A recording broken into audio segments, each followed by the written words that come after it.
Love that music. You know, it's a great honor, and it's not always an honor to have a guest, but it's an honor to have this one, Dan Bongino. How are you, my friend? Great one. It's great to be here. Thanks for having me. What a pleasure. Boy, you've written a terrific book, Life Inside the Bubble, and I'll get to it in a minute. I want you to tell everybody, first of all, your background, because while a lot of people may know who you are, they may not know you have a background that goes all the way back to the NYPD. Yeah, that's right. The tough streets of New York, the 7-5 precinct. And I'll tell you, that's a life lesson for you. Standing out in the streets at 2 a.m. in the morning, Mark, watching it all go down. You grow up quick. You learn to separate the world of liberal intentions from real-world results quickly. So, yeah, that was fun. I did 4 years at the NYPD, then left for the Secret Service, spent 12 years over there. I started at the end of Clinton, worked through President Bush, then President Obama, and then I left to run for office last time. Got kind of sick of the D.C. bubble. Had to burst it.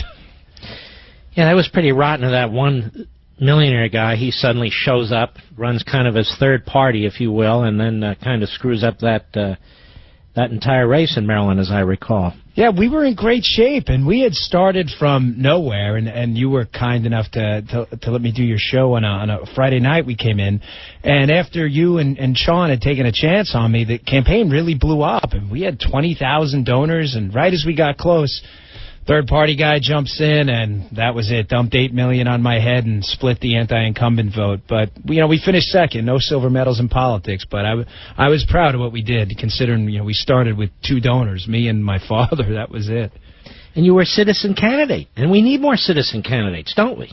We do, Mark. And, I preach on my Facebook page all the time. I use it as my life blog that, you really have to get out there. And if you're committed to change the system, you got to get your butt off the couch, put the Cheetos down, and you have to do something. It doesn't mean you have to run, but if you're not out there, if you're in Virginia right now and you're a conservative and you're complaining and you didn't volunteer, you didn't donate, you didn't knock on a door or even make a phone call for Cuccinelli, folks, I'm sorry, you're the problem. That you're the reason that we lost, and you have to get involved. There's too much at stake right now. And you're running for Congress now. Tell us about the district and what your website is and so forth. Yeah, thanks, Mark. Yeah, it's Western Maryland, which is one of the few conservative bastions of the state left. We're in pretty good shape out there. It's a relatively consistent district, D+2 for the political wonks out there. The website's Bongino with a G, Bongino.com, and we're in decent shape right now. We started from a whole different place than we did last time. We had a lot of supporters, a lot of volunteers, a lot of good media has really helped us out quite a bit, and it enables us to get our message out there. And I've been trying to sound the siren, Mark, like you do every night on the radio. We're in a lot of trouble. This administration, they're playing for keeps, Mark. This isn't a joke anymore. And who is in that seat now? John Delaney, first-termer. He beat Roscoe Bartlett, who had that seat for 20 Oh, wait a years. minute. That's the one they really gerrymandered. Yeah, there you go. Yeah, good call. Yeah, they put the northwestern portion of Montgomery County in it. But there was only so much they could do with that district, because they would have hurt Van Hollen, Chris Van Jobless, if they took too much of Montgomery County. So they didn't want to do that. So yes, it was an R plus I think 11, so it was a solid Republican seat, and they made it a D+2. But it's winnable, and I like the tough fights, Mark. I grew up in New York, a blue state, and I'm in Maryland now, so I enjoy it. I guess so, because that's one hell of a blue state over there. All right, I wanted to talk a little bit about also, by the way, the book is Life Inside the Bubble. Well, let's talk about your book, and I want to relate it back to some of the things that go on first.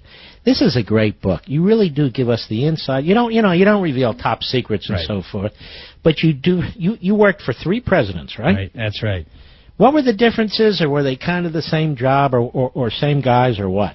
Well, I hear all the time, President Obama, he's such a great politician. And I always say to folks, no, he's not.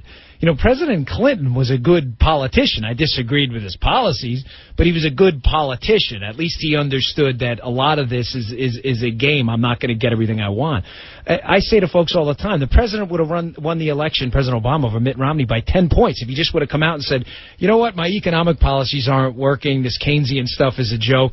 We're going to cut taxes by about 10% across the board, put some money back in your pocket, and really stimulate the economy. He would have won in a rout. But that's not what he chose to do. He's not a good politician. He's an ideologue, and there's a big difference there. And President Bush was fun to work for, too. He really loved the troops. I tell that story all the time. He'd always, the tears in his eyes when he would embrace those Gold Star mothers who had lost children in combat. I get choked up now thinking about it. It was really tough to even pay attention to what you were doing because it was such an emotional moment. He really passionately loved the troops and their families. You don't have to answer this if you don't want to. Maybe you don't know.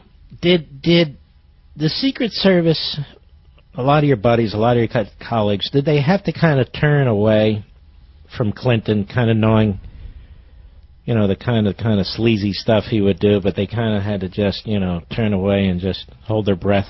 Yeah, that was a different generation. I came on in the end, and I was stuck with Mrs. Clinton on the Senate campaign up in New York, so I didn't... Remember that race? We had Giuliani, and he bowed out, then we had Lazio, and then we had the debate, and I was there that night, and I thought, oh, she's going to win. I can't believe it. And sure enough, she did. I remember the magnetometer broke, and I had to frisk Ben Affleck, of all things. Yeah, that wasn't fun, Mark. I have to tell you.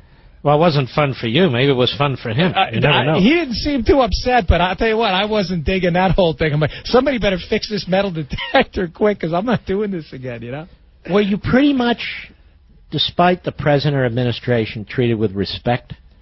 Yeah, and I'm clear about that in the book. I never take any personal shots at the president. I think it'd be disingenuous. So much with President Obama that we can win on politically. I don't think there's any reason. I don't think it would be classy to take personal shots. I never, obviously, quote anything he said.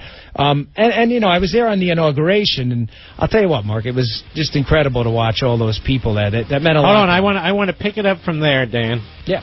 Dan Bongino, it is a great book. Is it up on my social sites, Rich? Life Inside the Bubble, Why a Top-Ranked Secret Service Agent Walked Away from It All. It's a great guy. It's a great book. We'll be right back with Dan Bongino.